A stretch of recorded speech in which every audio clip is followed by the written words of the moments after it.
देखिए आज की इस क्लास में हम लोग समझने वाले हैं संधि के बारे में। किसके बारे में बाबू?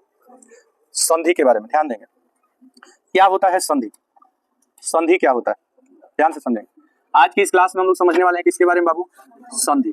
देखिए संधि का अर्थ पूछेगा, कहेगा कि संधि का अर्थ क्या होता है, बताइए क्या होता है? संधि माने जोड़ होता है। अरे बाबू संधि का सिंपल अर्थ होता है जोड़। किसी भी चीज को जोड़ना ही क्या कहलाता है बाबू? संधि कहलाता है। ठीक है, तो संधि का शाब्दिक अर्थ पूछेगा ना तो आप कहेंगे संधि का शाब्दिक अर्थ क्या होता है? जोड़ होता है। ध्यान देंगे संधि का शाब्दिक अर्थ क्या होता है? जोड़। जोड़। अच्छा जोड़ को ही बाबू धन कहा जाता है। ठीक है, जोड़ को ही क्या कहा जाता है? धन कहा जाता है। और इसी को कहा जाता है जमा। अच्छा इसका एक चिन्ह होता है, इस तरह का चिन्ह होता है, समझ रहे हैं ना? तो संधि का अर्थ होता है जोड़ धन या जमा। क्या होता है बाबू? जोड़ धन या जमा। समझिए कभी भी आप हिंदी व्याकरण में प्लस वर्ड का यूज नहीं करेंगे। हिंदी व्याकरण में आप प्लस वर्ड का यूज नहीं करेंगे। किसका यूज नहीं करेंगे? कितना दिन बाद आया है तुम? उर्दू पढ़ रहा है? हाँ बाबू चलो ध्यान दो, यहाँ पे ध्यान दीजिए सब लोग बोर्ड पे, कोई बात नहीं करेगा। बताइए बाबू संधि का अर्थ क्या होता है जी? जोड़। अच्छा जोड़ को ऐसे ही ना हम लोग लिखते हैं, लेकिन याद रखिएगा इसमें प्लस वर्ड का यूज नहीं किया जाएगा। किसका? प्लस। अच्छा जिसमें जोड़ लगा रहेगा बाबू, सुनो ना, जिसमें जोड़ लगा रहेगा ना उसको कहेंगे संधि विच्छेद। क्या कहेंगे? संधि विच्छेद। संधि विच्छेद। जिसमें जोड़ लगा रहेगा उसको क्या कहेंगे? और जिसको जोड़ कर लिख देंगे उसको क्या कहेंगे? संधि। जिसको जोड़ कर लिख देंगे उसको क्या कहेंगे? संधि। जो जिसको जोड़ेंगे क्या करेंगे? जोड़ेंगे, उसको कहेंगे संधि विच्छेद। और जोड़ कर लिख देंगे तो संधि। जैसे बताइए अगर आप लिखिएगा भाव, क्या लिखिएगा? भाव जमा अर्थ। भाव जमा अर्थ।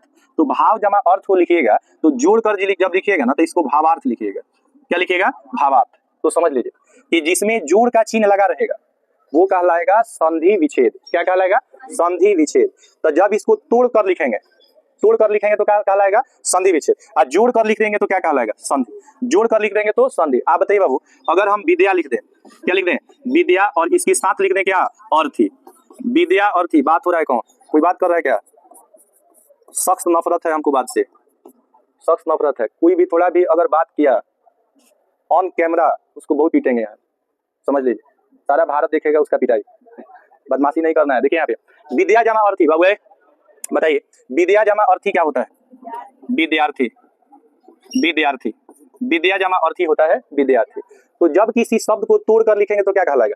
संधि विच्छेद। और जोड़ कर लिखेंगे तो संधि। जोड़ कर लिखेंगे तो संधि। अब एक बात यहाँ पे ध्यान देना है। यहाँ देखिए यहाँ वो आपको दिख रहा है, यहाँ वो दिख रहा है, यहाँ क्या दिख रहा है? ध। तो बाबू देखिए अगर आप वो लिखिएगा तो वो में ओ आएगा कि नहीं आएगा? आएगा। अच्छा बताइए ध लिखिएगा तो ध में आकार है तो इसमें आ रहा है आ। क्या आ रहा है बाबू? आ रहा है। तो आ को ही ना आकार से सूचित किया जाता है, आ को ही किससे सूचित किया जाता है? आकार से। तो देखिए यहाँ पे व में अ प्लस इसमें है अर्थ, इसमें अर्थ है ना, तो अ संधि करता है तो क्या बनाता है बाबू? आ। और आ को किससे सूचित किया जाता है? आकार से। ठीक है, उसी तरह से बताइए, उसी तरह से बताइए। बताइए ध में आकार है, ध में क्या है? आकार है। तो एक इसमें तो मान लीजिए कि ध में जो आ रहा है, ध में क्या रहा है? आ रहा है। और अर्थी में क्या रहा है? ओ आ रहा है। ये आपस में संधि करेगा तो आ बनाएगा, और आ को हम लोग किससे सूचित करते हैं? आकार से। याद रखिएगा संधि का परिभाषा क्या होता है? संधि का परिभाषा है कि जब दो या दो से अधिक वर्ण जो है आपस में क्या कर लेते हैं? मेल कर लेते हैं, तो उनसे नए वर्ण का निर्माण होता है। नए वर्ण का क्या होता है? निर्माण होता है। और उसका एक अलग क्या होता है? विकार उत्पन्न होता है। विकार उत्पन्न होने का मतलब है उसका उच्चारण होता है, एक अलग उच्चारण होता है। तो इस प्रक्रिया को हम लोग संधि कहते हैं। तो कह रहा है कि वर्णों के परस्पर मेल से जो नया विकार उत्पन्न होता है उसी को हम लोग क्या कहते हैं? संधि कहते हैं। वर्णों के परस्पर मेल से जो नया विकार उत्पन्न होता है उसे क्या कहते हैं? संधि। अच्छा पदों के मेल को क्या कहते हैं? समास। पदों के मेल को क्या कहते हैं? समास। अब क्वेश्चन ये पूछता है कि संधि के कितने भेद होते हैं? तो संधि का भेद कितना होता है? 3। और समास का कितना भेद होता है? 6। तो आपको अंतर पूछ देगा संधि और समास में क्या अंतर है। तो बाबू बताइए संधि के कितने भेद होते हैं? 3 भेद होते हैं। संधि के 3 भेद। याद रखिएगा संधि के 3 भेद होते हैं। अगर आपसे पूछा जाएगा कि संधि के भेद कितने होते हैं तो आपका जवाब क्या होगा? जरा बताइए। 3 भेद होगा बाबू। कितना भेद होगा? 3 भेद होगा। 3 भेद कौन कौन होगा आप लोग बताएंगे? पहला कौन संधि होता है? स्वर संधि। स्वर संधि होता है ना, पहला होता है स्वर संधि। याद रखिएगा 1 नंबर में हो जाएगा स्वर संधि। अच्छा दूसरा बताइए व्यंजन संधि। क्या होगा बाबू? व्यंजन संधि। तो दूसरा हो जाएगा व्यंजन संधि। ठीक है, और तीसरा बताइए, और तीसरा कौन सा संधि? और तीसरा हो जाएगा विसर्ग संधि। विसर्ग संधि। ठीक है, विसर्ग संधि। तो आपसे पूछा जाएगा कि दो वर्णों के परस्पर मेल से जो नया विकार उत्पन्न होता है उसे क्या कहते हैं? क्या कहते हैं बाबू? बोलो ना, क्या कहते हैं? संधि कहते हैं। दो वर्णों के परस्पर मेल से जो नया विकार उत्पन्न होता है उसको क्या कहते हैं? संधि। अच्छा, संधि का शाब्दिक अर्थ क्या होता है बाबू? जोड़ होता है। जब इसको तोड़ कर लिखेंगे तो क्या कहलाएगा? संधि विच्छेद। और जोड़ कर लिखेंगे तो क्या कहलाएगा? संधि। अच्छा, संधि का अर्थ योग भी होता है, याद रखिएगा। योग भी होता है, योग भी होता है, या धन भी होता है, धन भी होता है, जोड़ भी होता है। संधि में किसका मेल होता है? तो वर्णों का मेल होता है। किसका मेल होता है? वर्णों का मेल होता है। वर्ण कितने प्रकार के? दो। वर्ण कितने प्रकार के? दो। पहला वर्ण बताइए, स्वर वर्ण, और दूसरा वर्ण, हम लोग वर्ण चैप्टर पढ़ लिए। अच्छा, उच्चारण स्थान भी आपको बता दिए थे, बताए थे ना।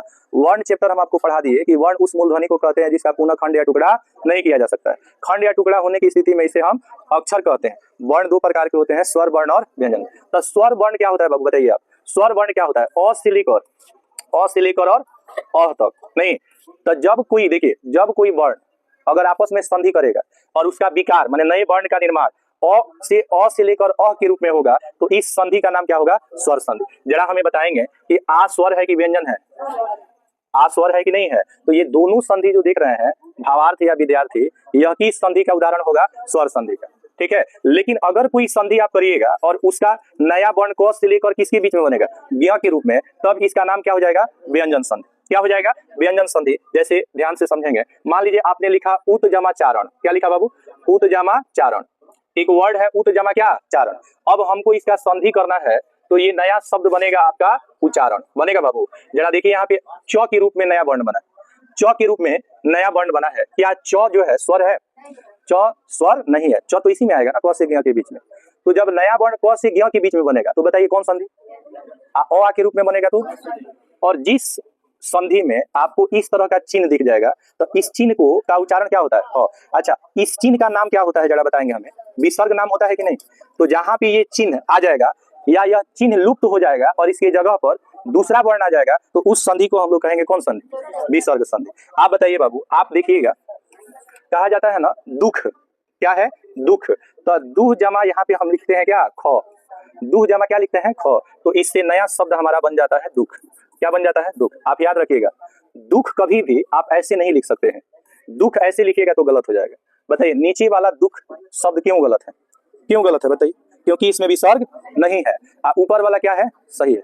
अच्छा, कहा गया है दुख में सुमिरन सब करे, सुख में करे न कोई, जो सुख में सुमिरन करे दुख काहे को होय।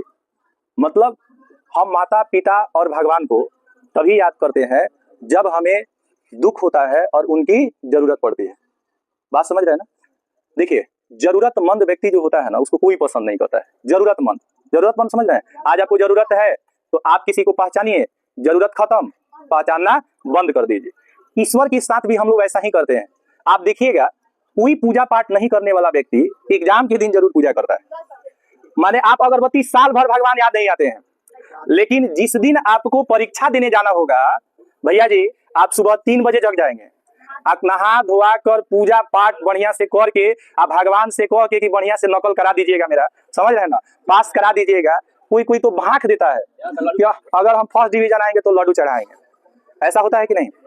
तो ऐसा कहा गया है कि दुख में सुमिरन सब करे, सुख में करे ना कोई, और जो सुख में सुमिरन करे दुख काहे को होय। आप याद रखिए, सुनिए, आप विद्यार्थी जीवन जी रहे हैं ना, अगर सुबह सुबह उठकर जो काम आप परीक्षा के दिन करते हैं, अगर वह रूटीन आप डेली फॉलो कीजिए तो उस दिन भगवान से गिड़गिड़ाने की कोई जरूरत नहीं होगी। जिस तरह से 3 बजे उठ के और आप रेडी हो जाते हैं कि आज हमको एग्जाम देने जाना है, अगर वही 3 बजे डेली रूटीन फॉलो करेंगे तो भगवान से भीख मांगने की जरूरत नहीं पड़ेगी, क्योंकि आपका सिलेबस ऑलरेडी क्या रहेगा? कंप्लीट रहेगा।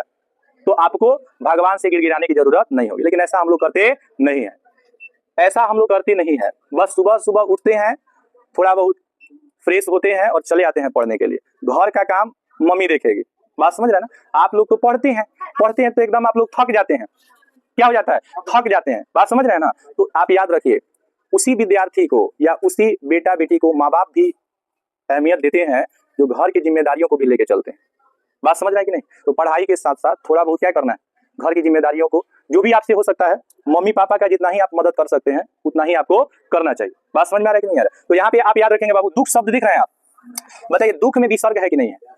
दुख में विसर्ग है, तो जिसमें विसर्ग रहेगा, जिसमें क्या रहेगा, विसर्ग रहेगा, ठीक है, उस संधि का नाम क्या होगा, विसर्ग संधि।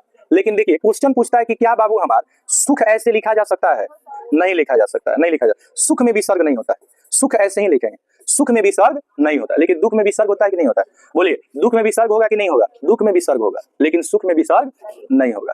बात समझ में आ रहा है कि नहीं? तो बताइए संधि का शाब्दिक अर्थ बताएंगे। संधि का शाब्दिक अर्थ जोड़ होता है या क्या होता है बाबू, योग होता है। और संधि को अलग अलग तोड़कर लिखना क्या कहलाता है, संधि विच्छेद। उसी तरह याद रखिएगा वर्ण को तोड़कर लिखना कहलाता है वर्ण विच्छेद। क्या कहलाता है, वर्ण विच्छेद। जैसे मान लीजिए एक शब्द हमने लिखा कमल, क्या लिखा बाबू, कमल। अब आप देखिएगा कहीं कहीं पे ऐसे लिखा जाता है क जमा अ कमा म कमा अ जमा ल कमा अ, ऐसे। देखिए इसको ऐसे जब लिखिएगा ना, सुनिए, जब ऐसे तोड़ तोड़ कर लिखिएगा तो ये कहलाएगा वर्ण विच्छेद। क्या कहलाएगा, वर्ण विच्छेद। क में अ का मात्रा आ रहा है कि नहीं आ रहा है, बताइए म में अ आता है कि नहीं, प्रत्येक व्यंजन में अ का मात्रा आता है कि नहीं आता है, आता है ना। तो याद रखिएगा जैसे आप किसान लिखते हैं ना, किसान, ध्यान देंगे, किसान लिखिएगा, किसान, तो किसान में देखिएगा पहले तो आप क लिखिएगा। अच्छा बताइए ये हर्षई है कि दीर्घई है, हर्षई है, तो इसमें हम लोग लिखते हैं किसकी मात्रा, हर्षई की मात्रा। अब फिर इसमें क्या है, स, और स में देखिए क्या आ रहा है, आ, सौ में आ रहा है, और फिर क्या है बाबू नौ, और नौ में क्या आ रहा है ओ, तो किसान लिखिएगा तो इसका वर्ण विच्छेद ऐसे होगा। बात समझ रहे हैं कि नहीं? तो संधि विच्छेद भी होता है और वर्ण विच्छेद भी होता है। विच्छेद का मतलब होता है किसी भी चीज को टुकड़ा टुकड़ा में बांट देना।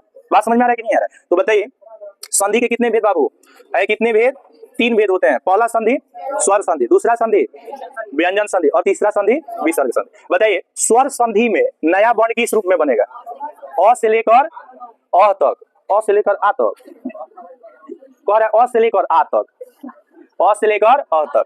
अब बताइए बाबू, देखिए याद रखिएगा समास आपको पढ़ाए थे, तो देखिएगा समास में पहला समास क्या होता है, तत्पुरुष, उसी का भेद होता है, बाकी किसी का भेद होता है। तो इसमें भी वही याद रखना है कि पहला का ही भेद होता है, पहला का ही भेद होता है, बाकी व्यंजन और विसर्ग का नियम होता है, इसका कोई भेद नहीं होता है। तो अगर आपसे पूछा जाए कि किस संधि का, माने संधि में किस संधि का भेद होता है, स्वर संधि का, याद रखिएगा स्वर संधि का भेद होता है।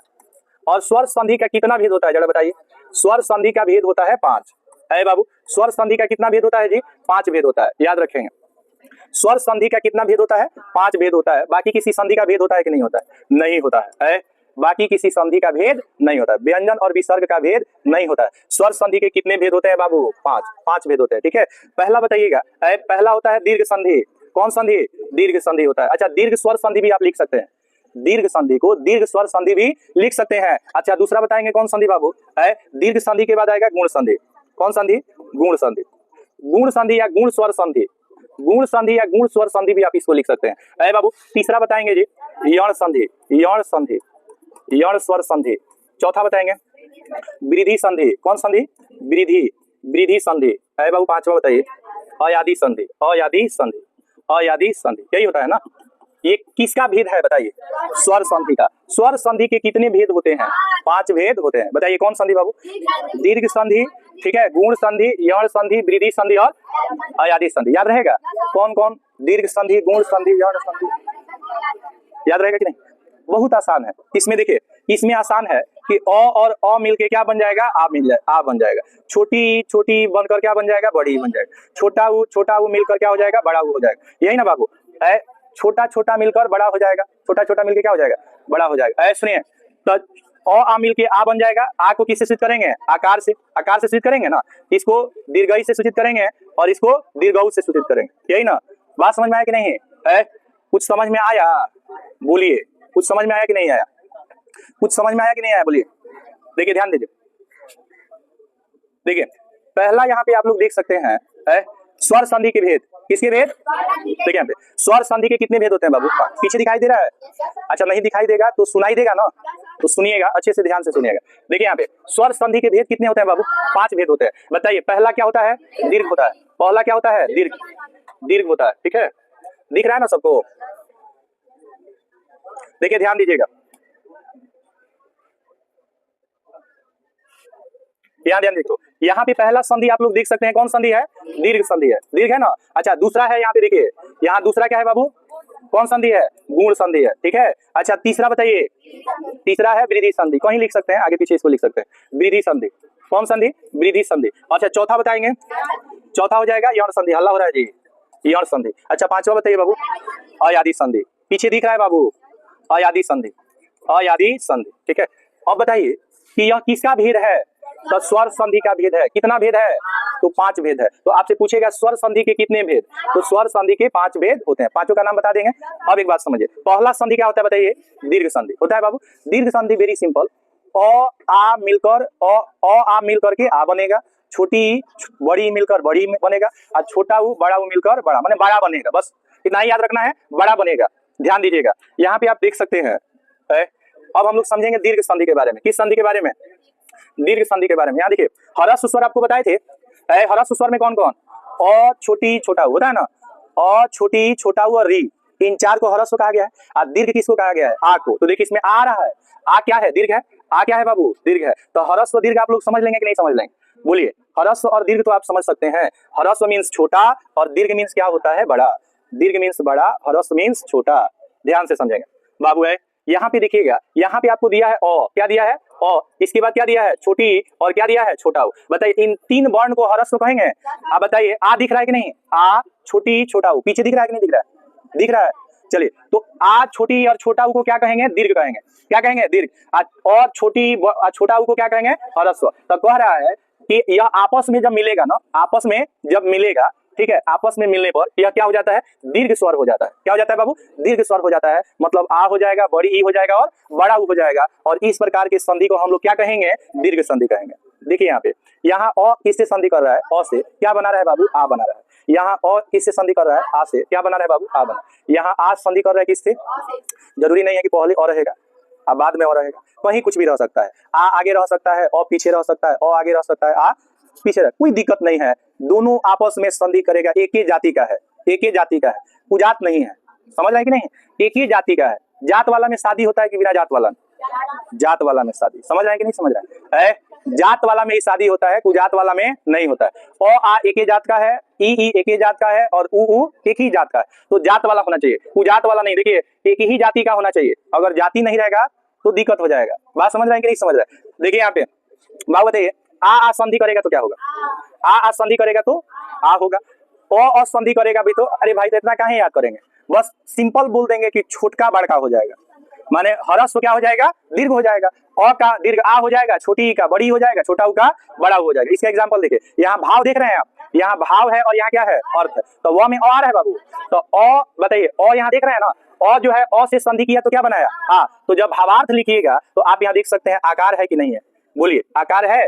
आपको आकार दिख रहा है कि नहीं दिख रहा है, यहाँ आकार है। अच्छा पुस्तकालय में देखिए क में आकार है, क में क्या है, आकार है। अच्छा परीक्षार्थी, परीक्षा देने वाले व्यक्ति को परीक्षार्थी कहा जाता है, इंग्लिश में एग्जामिनी कहा जाता है। क्या कहा जाता है, एग्जामिनी। अब परीक्षक जो एग्जाम लेता है, जो एग्जाम लेता है उसको परीक्षक कहा जाता है, उसको कहा जाता है एग्जामिनर। क्या कहा जाता है, एग्जामिनर। हमारे जो राजेंद्र बाबू थे ना सिवान वाले, भारत के प्रथम क्या राष्ट्रपति, भारत के प्रथम राष्ट्रपति राजेंद्र प्रसाद, डॉक्टर राजेंद्र प्रसाद है। उनके पेपर पर एग्जामिनर ने लिखा था, examinee is better than examiner. क्यों लिखा था पता है आपको, मैथमेटिक्स बहुत अच्छा उनका था। किसका, राजेंद्र बाबू का। किसी क्वेश्चन को 2-3 तरीका से बना देते थे। एग्जामिनर को उतना तरीका नहीं मालूम था जितना राजेंद्र बाबू को तरीका मालूम था। बात समझ रहे हैं ना। कुछ आप भी इस तरह से कीजिए कि आपके भी एग्जामिनर लिखे examinee is better than examiner. याद देखिए, परीक्षार्थी में है बाबू, पुस्तकालय में बताइए क में क्या रहा है, आकार। अभावार्थ में आकार, परीक्षार्थी में आकार, प्रतीक्षालय में आकार आ रहा है। यहाँ बोलो ना, तो बताओ ये 4 ही है ना, ये 4 है। देखिए ये 4 एग्जाम्पल आप देखिएगा, इसमें यही समझाया गया है कि जब भी अ या आ, सुनिए, अ या आ से क्या करेगा, संधि करेगा, तो ये आ का निर्माण करेगा और इसको आकार से सूचित किया जाएगा। बस इतना ही समझ लेना है कि जब भी अ या आ जो है, अ या आ से संधि करेगा तो क्या बनाएगा, हमेशा आ बनाएगा। याद रहेगा, अ आ संधि करेगा तो क्या बनाएगा, आ। चाहे कोई भी ई रहे, चाहे कोई भी ई रहे, चाहे छुटकी रहे चाहे बड़की रहे, दोनों संधि करेगा तो बड़की बनाएगा है। दोनों संधि करेगा तो क्या बनाएगा, बड़की बनाएगा। याद रखिएगा, छुटकी हो चाहे बड़की हो, दोनों जो है संधि करेगा तो क्या बनाएगा। अरे बता बाबू, ये छुटकी है कि बड़की है, कहा गया, ये छुटकी है, ये छोटी ई है। यहाँ देखिए, यहाँ छोटी ई दिख रहा है आपको, और यहाँ देखिए इंद्र में भी क्या है, छोटी ई है कि नहीं है, बोलो। अरे बाबू बताओ, गिरी, यहाँ पे देखिए र में छोटी ई है, तो देखिए यहाँ छोटी ई आया। देखिए यहाँ पे इस में ई क्या है, बड़ी है, तो यहाँ देखिए बड़ी आया, तो यहाँ बड़ी आया ना, तो जब छुटकी छुटकी संधि करेगा तो क्या बन जाएगा, बड़की बन जाएगा। छुटकी छुटकी संधि करेगा तो बड़की बन जाएगा। याद रखिएगा, अ आ संधि करेगा तो आ बनेगा, छोटी बड़ी संधि करेगा बड़ी बनेगा। छोटा ऊ और बड़ा ऊ संधि करेगा, बड़ा ऊ बनेगा। याद रहेगा कि नहीं रहेगा? बताओ बाबू, कवि जमा इंद्र क्या होगा? कविंद्र। गिरी जमा ईश क्या होगा? गिरीश होगा। यहाँ सब देखिएगा ना, बड़ी ई की मात्रा रहेगा। कौन सा मात्रा रहेगा? बड़ी। इधर से लिख दीजिएगा तो गलत हो जाएगा। कविंद्र अगर ऐसे लिखिएगा, कविंद्र ऐसे कविंद्र लिखिएगा तो क्या हो जाएगा? गलत, क्योंकि यहाँ बड़ी छोटी ई आ रहा है। बात समझ में आ रहा है कि नहीं? यहाँ पे देखिएगा महेंद्र है या नदीश है, इसमें सब में कौन सा ई आया है? बड़ी ई आया है। बड़ी आया है कि नहीं है? तो जब बड़ी है तो बड़ी को संस्कृत की भाषा में दीर्घ कहा गया। बड़ी को संस्कृत की भाषा में क्या कहा गया? दीर्घ कहा गया है। इसलिए इस संधि का नाम क्या है? दीर्घ संधि है। इस रिश्ते का क्या नाम दूं? दीर्घ संधि। इस रिश्ते का क्या नाम दूं? दीर्घ संधि। याद रखिएगा। कहेगा भावार्थ किस संधि का उदाहरण है? बोलो, स्वर संधि का। अच्छा, कहेगा स्वर संधि में कौन संधि? दीर्घ संधि। कहेगा कि कविंद्र जो है किस संधि का उदाहरण है? स्वर संधि। स्वर संधि में कौन? दीर्घ संधि। कोई दिक्कत इसमें? बोलिए, कोई दिक्कत नहीं। कल आज रात में हम आपका वर्ण चैप्टर टोटल अपलोड कर दिए थे वीडियो, समझ रहे हैं ना? तो जो लोग नहीं देखे होंगे उसको आप लोग देख लेंगे। ऐसे सुनिए, उसको देख लेंगे आप लोग, वहीं से नोट कर लीजिए घर पर। क ख खत्म हो गया। अब यहाँ ग पर ध्यान देंगे। क था अ आ, ख था छोटी बड़ी, तो आ बन जाएगा, छोटी बड़ी क्या बन जाएगा? बड़ी। अब छोटा ऊ क्या बन जाएगा? बड़ा ऊ। अब बड़ा ऊ छोटा ऊ क्या बन जाएगा? बड़ा ऊ। याद रखिएगा, छोटा ऊ बड़ा ऊ, छोटा ऊ बड़ा ऊ, बड़ा ऊ बड़ा ऊ, छोटा ऊ बड़ा ऊ, बड़ा ऊ। समझ रहे हैं कि नहीं? सब बड़का हो जाएगा। हाँ, सब बड़का कहने का मतलब कौन चीज? सब बड़का कहने का मतलब क्या चीज? याद ध्यान दीजिएगा। देखिए, एक होगा छोटा ऊ, तो ये हैने से लिखा जाता है। कुमार लिखते हैं ना आप लोग, कुमार या कुमारी, कुमार और कुमारी लिखते हैं कि नहीं? तो कुमार ऐसे लिखते हैं कि नहीं? कुमारी भी लिखते हैं तो ऐसा ही लिखते हैं। बोलिए कि ऐसे कुमार लिखते हैं, बताइए। ऐसे तो कुमार नहीं लिखते हैं, गलत हो जाएगा। याद रहेगा? तो देखिए बाबू, ये है हर्षऊ। क्या है? हर्षऊ। ये क्या है बताओ? दीर्घऊ। दीर्घऊ इधर से रहेगा, दीर्घऊ। सब दीर्घऊ बन जाएगा। यहाँ पे देखिएगा, भानुदय देखिएगा, यहाँ पे है भानुदय, भानुदय। तो भानु जमा उदय है, भानु जमा उदय। बताइए यहाँ छोटा ऊ है, तो छोटा ऊ मिलकर क्या बन जाएगा? बड़ा ऊ। अंबु जमा उर्मी, यहाँ देखिए, यहाँ पे आपको देख सकते हैं बड़ा ऊ हो गया। वधु जमा उत्सव, वधु जमा उत्सव है, वधु जमा उत्सव। देखिए बड़ा ऊ हो गया। भूर्जा में ऊर्जा आप देख रहे हैं ना, जो ऊर्जा में ये बड़ा ऊ है, बड़ा ऊ है। तो बड़ा ऊ किससे संधि कर लिया? बड़ा ऊ। तो बड़ा ऊ से संधि करेगा तो बड़ा ऊ। और बड़ा ऊ को हम लोग हर्षऊ से लिखेंगे कि दीर्घऊ से? दीर्घऊ से। दीर्घ माने बड़ा, हर्ष माने छोटा। जब आ संधि करके आ बनाएगा, छोटी बड़ी संधि करके बड़ी बनाएगा, छोटा ऊ बड़ा ऊ संधि करके बड़ा ऊ बनाएगा। इस संधि को कहेंगे दीर्घ संधि। क्या कहेंगे? दीर्घ संधि। तो दीर्घ संधि का कितना नियम? 3। दीर्घ संधि का कितना नियम? 3। क में आ संधि करके आ बनाएगा, ख में छोटी बड़ी संधि करके बड़ी बनाएगा, और ग में छोटा ऊ बड़ा ऊ संधि करके बड़ा ऊ बनाएगा। कोई दिक्कत आपको? बोलिए, आपको कोई दिक्कत है? कहेगा, क्या कहेगा? ध्यान से सुनिएगा। कहेगा वधु उत्सव। वधु उत्सव जो है किस संधि का उदाहरण है? तो पहला तो अगर स्वर व्यंजन विसर्ग दिया है तो बताइए इसका आंसर क्या हो जाएगा? स्वर संधि। लेकिन कहेगा कि दीर्घ है कि गुण है कि यण है कि इनमें से कोई नहीं है, तब क्या होगा? दीर्घ हो जाएगा। तब क्या हो जाएगा? दीर्घ हो जाएगा। तो तीनों नियम इसका खत्म हो गया। अब हम लोग चलेंगे किसकी तरफ? गुण संधि। गुण संधि, नाम कितना अच्छा है, गुण। समझ रहे हैं ना? गुण का मतलब अच्छाई और बुराई दोनों होता है। गुण का मतलब अच्छाई और बुराई दोनों होता है। ध्यान से समझेंगे, गुण का अर्थ अच्छाई भी होता है और बुराई भी होता है। बाबू हमारा देखिए, ये कौन संधि है? गुण संधि। 3 नियम होगा इसका। कितना नियम होगा? 3। एक हो गया क, और दूसरा क्या हो गया? ख। आगे नीचे चला जाएगा तो मिलेगा ग। देखिए इसमें क्या कह रहा है, देखिए, एक होता है समान स्वर। क्या होता है? समान स्वर। और एक होता है भिन्न स्वर। समान स्वर और भिन्न स्वर किसे कहते हैं? देखिए, अ और आ को समान स्वर कहा गया है, छोटी ई और बड़ी ई को समान स्वर कहा गया, छोटा ऊ और बड़ा ऊ को समान स्वर कहा गया। लेकिन याद रखिए बाबू, अगर अ की बात क्या आ जाए? ई आ जाए, चाहे वो छोटी ई हो चाहे बड़ी ई हो, उससे मतलब नहीं है। अगर आ के बाद छोटी ई या बड़ी ई आ जाए तब ये भिन्न स्वर कहलाएगा। क्या कहलाएगा? भिन्न स्वर। तो भिन्न स्वर किसे कहेंगे? जो स्वर अलग अलग रहेगा। ठीक है, तो देखिए क्या कह रहा है कि अ या आ के बाद, किसके बाद? अ या आ के बाद। ये अ आ है, अ या आ के बाद अगर छोटी ई और क्या आ जाए? बड़ी ई आ जाए, तो ये दोनों या छोटा ऊ या बड़ा ऊ आ जाए। यहाँ पे आगे देखेंगे, यहाँ छोटा ऊ और क्या आ जाएगा? बड़ा ऊ आ जाएगा। ठीक है, या री आ जाएगा। क्या आ जाएगा? री। तो देखिए, ये पहला नियम है, ये दूसरा नियम है और ये तीसरा नियम है। तो बताइए, कहेगा गुण संधि का कितना नियम? 3। पहला नियम कहेगा अ या आ के बाद अगर छोटी या बड़ी आएगा तो क्या बन जाएगा बाबू? ए बन जाएगा। क्या बन जाएगा? ए। अच्छा, ए का मात्रा होता है एकार। ए का मात्रा क्या होता है? एकार होता है। ठीक है, देखिए, अगर छोटा ऊ और बड़ा ऊ आएगा तो ये ओ बन जाएगा। क्या बन जाएगा बाबू? ओ। तो ओ का मात्रा ओकार होता है। ओ का मात्रा क्या होगा? ओकार। और ये किसको क्या कहेंगे? एकार। ये एकार है, ये ओकार है। और जब ये और बनेगा ना, और री रहेगा ना, तो री का बन जाता है और का हम लोग लिखते हैं रेफ र। क्या लिखेंगे? रेफ र। आगे हम लोग पढ़ेंगे ऋषि। क्या पढ़ेंगे? ऋषि। पहले एक एक समझिएगा। देखिए पहला हम आपको समझाने की कोशिश करते हैं 1 नंबर में क नंबर। क नंबर को देखिए, यहाँ देखिए देव जमा इंद्र दिया है बाबू, देव जमा इंद्र दिया है, तो व में अ आ रहा है कि नहीं आ रहा है? अ के बाद इंद्र में क्या रहा है? ई। ये दोनों संधि करेगा तो क्या बनाएगा? ए। और ए को किससे सूचित करते हैं? एकार से। तो देखिए यहाँ पे दे के ऊपर देखिए यहाँ पे तो एकार लगा है, यहाँ पे देखिएगा आपको व के ऊपर भी क्या लगा है? एकार। तो यहाँ नया वर्ण किस रूप में बन गया? एकार के रूप में। यहाँ पे गणेश में देखिएगा कहेगा कि गण जमा ईश का संधि क्या होता है? गणेश। बताइए यहाँ पे एकार बन रहा है कि नहीं? यथा जमा इष्ट क्या बन रहा है? यथेष्ट। देखिए एकार बन रहा है कि नहीं? महा जमा ईश क्या बन रहा है? महेश। इसमें भी क्या बन रहा है? एकार। अच्छा किससे बन रहा है? इस पे ह पे बन रहा है, इस पे थ पे बन रहा है, इस पे र पे बन रहा है, इस पे व पे बन रहा है। समझ रहे हैं ना? अब यहाँ पे देखिएगा इंद्र का नाम आप लोग सुने हैं, देवताओं का राजा इंद्र है। देवताओं का राजा क्या है? इंद्र है। इस चीज को समझना है क्योंकि अक्सर एग्जाम में कंफ्यूजन हो जाता है। बात समझ रहे हैं ना? और याद रखिएगा ये सारा चीज आपको दिमाग में रखना पड़ेगा। और ये दिमाग में रहेगा कैसे? ये दिमाग में रहेगा प्रैक्टिस से। एक बार के पढ़ने से दिमाग में नहीं रहेगा, इसको बार बार पढ़ना पड़ेगा। समझ रहे हैं कि नहीं? और बार बार पढ़ने का मतलब कि समय जब भी मिले तो पेज जब पलटिएगा तो ऑटोमेटिक ये सारी चीजें आपको याद हो जाएगी। देखिए ध्यान दीजिए बाबू, देवेंद्र आप देख रहे हैं, तो देवेंद्र हो गया या गणेश हो गया, यथेष्ट हो गया या महेंद्र हो गया, सब में एक आ रहा है कि नहीं आ रहा है? एक आ रहा है। तो याद रखिएगा क्वेश्चन पूछता है कि ये जो होता है वो किसके किसके मिलने से बना होता है? एक किन दो स्वर के मिलने से बना होता है। तो बताइए किसके किसके मिलने से बना? अ और ई के मिलने से बना होता है। चाहे अ और ई हो, चाहे आ और ई हो। बात समझ रहे हैं कि नहीं? तो एक किन दो स्वर के मिलने से बना होता है। तो याद रखिएगा अ या आ, छोटी ई या बड़ा ई। याद रहेगा किसके किसके? अ या आ, छोटी ई या बड़ा ई, इसके मिलने से क्या बनता है? ए बनता है। याद रहेगा कि नहीं बनेगा? कहेगा ओ किसके मिलने से बनता है? ओ किससे मिलने से बना है? तो अ या आ, छोटा ऊ या बड़ा ऊ। कहेगा रेफ र किससे मिलता है? तो अ या आ और री के मिलने से और बनता है, और को रेफ र से सूचित किया जाता है। कहेगा इस संधि को क्या कहेंगे? इस संधि को कहेंगे गुण संधि। इस संधि को क्या कहेंगे? गुण संधि। प्रश्न कैसे पूछेगा परीक्षा में? प्रश्न कैसे पूछेगा? कई तरह से प्रश्न पूछता है, ध्यान देंगे। पहला प्रश्न पूछेगा कि गुण संधि किस संधि का भेद होता है? गुण संधि किस संधि का भेद होता है? तो भेद वाला तो एक ही संधि है जिसका नाम है स्वर संधि। व्यंजन और विसर्ग का आपको नियम पढ़ना है, भेद नहीं पढ़ना है। अब बताइए स्वर संधि के कितने भेद बाबू? 5। पहला दीर्घ संधि, अ आ से संधि करेगा, आ बना देगा। हिमालय, विद्यालय, पुस्तकालय, प्रतीक्षालय, देवालय, हिमालय, शिवालय, जितना आ रहा है ये सब का सब दीर्घ संधि कहलाएगा।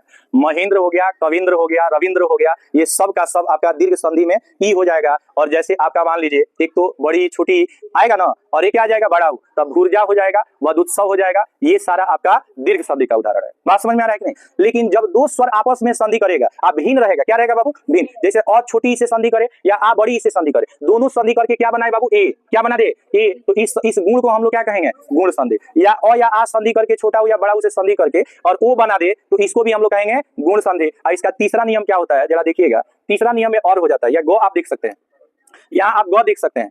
देखिए ध्यान दीजिएगा, यहाँ जो गौ दिया है तीसरा नियम है ना, ये देखिए ये जो तीसरा नियम है गौ, इसमें कह रहा है अ या आ, सब में अ आ पहले आ रहा है। ध्यान दीजिएगा, अ आ में पहले आया छोटी बड़ी, अ आ के बाद आया छोटा ऊ और बड़ा ऊ, और उसके बाद आ गया री। क्या गया? री। अ संधि करेगा किससे? री से, और बनाएगा। क्या बनाएगा? और बनाएगा। इसको रेफ र से सूचित किया जाएगा। किससे सूचित किया जाएगा? रेफ र।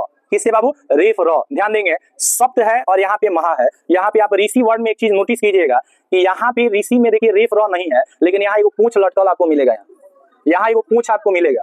पूंछ दिख रहा है आप लोगों को? ऊपर पूंछ है, सिंह है। अच्छा कुछ भी नाम, इस रिश्ते को ब्लैंक्स नाम दें। समझ रहे हैं ना? तो यहाँ पे ये जो चिरकी बोलता है, इसको हम तो आज तक पूंछे बोलते आए हैं। तो यहाँ पे देखिए ये रेफ र है। क्या है? दिख रहा है कि नहीं? थोड़ा छोटा था तो सोचे हम बड़ा कर दें, चलिए हटा देते हैं। आप बताइए यहाँ पे आपको कुछ दिख रहा है? अजीब हाल है भाई। यहाँ आपको दिख रहा होगा, इस रिश्ते का नाम देंगे रेफ र। क्या नाम देंगे?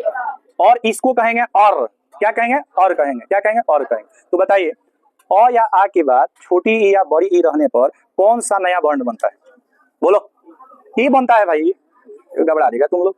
देखो यहाँ पे अ या आ के बाद, यानी कि अ या आ के बाद छोटी या बड़ी ई रहने पर क्या बनता है?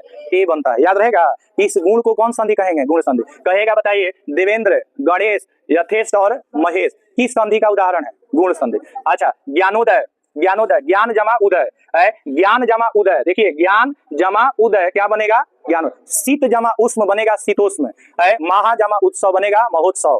गंगा जमा उर्मी गंगोर्मी बनेगा। क्या बनेगा? गंग। आप एक चीज नोटिस करिएगा, इसमें सब में देखिए ओकार है। क्या है बाबू? ओकार आप लोगों को दिख रहा है कि नहीं दिख रहा? आंख है ना सबके पास। तो सप्त जमा ऋषि क्या बनेगा? सप्तर्षि। क्या बनेगा? सप्तर्षि। और महाजमा ऋषि क्या बनेगा? महर्षि। बताइए इसमें रिफ रहा है कि नहीं है? गुण संधि का कितना भेद? 3 भेद। कोई दिक्कत आपको? तो यहां तक हम लोग समझ लिए। नेक्स्ट क्लास में हम लोग देखेंगे कहां से? वृद्धि संधि। ठीक है, नेक्स्ट क्लास में वृद्धि संधि हम लोग देखेंगे। सेव करो। तुम सेव नहीं करता है, ऐसा ही दे देता है। अच्छा ऐसा ही तो, नहीं तो डिलीट मार देगा तो और दिक्कत हो जाएगा। क्या सेव किया तुम? कहाँ सेव किया?